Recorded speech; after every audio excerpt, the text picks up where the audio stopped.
A wedding is one of the most exciting, if not the most anticipated event in one's life. Every bride and groom dreams of putting every little detail as perfectly as possible. Dito sa WeddingsTV, tutulungan namin kayo paghandaan ang inyong very special day mula sa pinakamaliit hanggang sa pinakamalaking detalye. I'm Evangelista and this is your wedding magazine show on TV, WeddingsTV.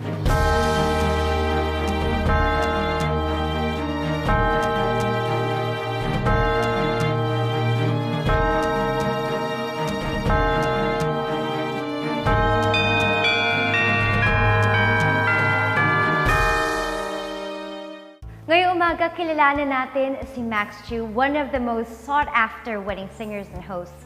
His talent and bilingual skills has allowed him to work in some of the country's biggest events.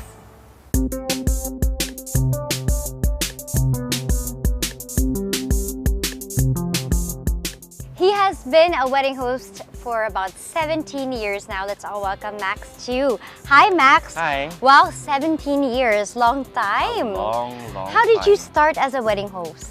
Well, I started in 1997. Okay, so the one who got me was actually the mom of the groom. Ah. The mom of the groom saw me a year earlier in a debut party of my friend, where I was forced literally to do the hosting job. Abuti na lang your friend forced you. Exactly, as in forced, practically pushed me into it.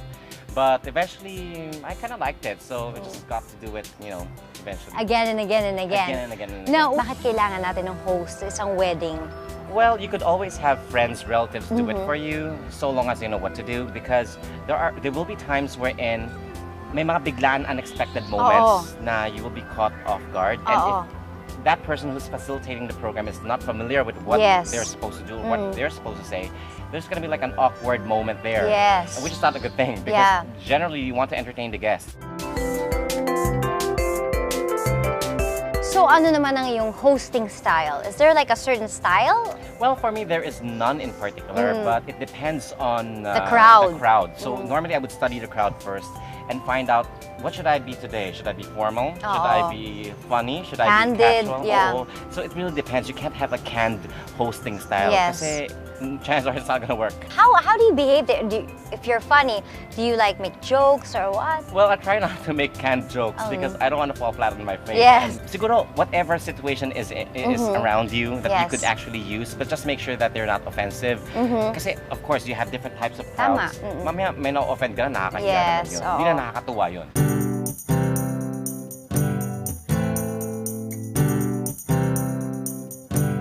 How will we get you to host a party? I mean, may packages pa rin ba? Like catering, ganyan? Ganun din ba yun? Talent fee? Well, generally, the basic package I have would be the hosting. Yes. And I also sing. So, I do. So package deal pwede. Yes, I sing, I host, and I normally do the program, like from the sequence to the conceptualization. Like, even like, for example, if you have the wedding games, I have done a lot of original wedding games. So those are the things that I normally do for my clients. That's the basic. Now, there are add-ons. For example, sometimes I have my own team of sound system. That's right. Ah! Yes, because it makes life easier.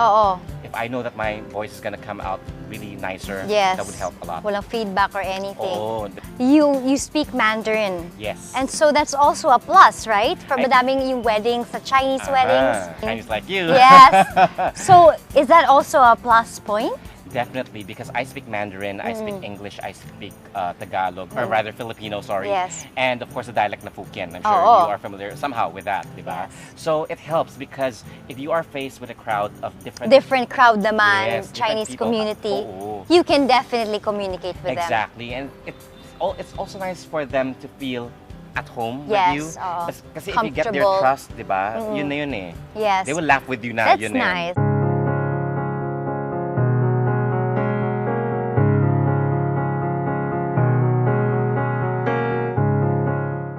What makes you different from everybody else, other wedding hosts? Well, it's really hard to say how I'm entirely different from them. Or how you say that you're better than them. Yes, exactly. But all I could say is I am there from the start of the conceptualization of the program. I guide them through what they have to do. Sometimes nga sabi na nag-overlap na yung work ko. Wedding planner and all. Pero sabi ko, that's not my thing. I just want to help out. So people mistake me as a coordinator because of that. But for example, in my case, how do I host effectively if I don't know what I'm working with the crowd? So sometimes these are the things that you have to know. And most of the other hosts kasi, they would follow the program of the wedding coordinators, which is perfectly fine. But in my case, if I'm the host, I would know better how to work, you know, the crowd. Yes. And I would know what would work and what would not work. That's right. That's one of the advantages. Ah, very nice. Thank you so much, Thank you very Max. much. And you Thank look you. even lovelier in person. Thank you so much. Thank you. Thank you so much.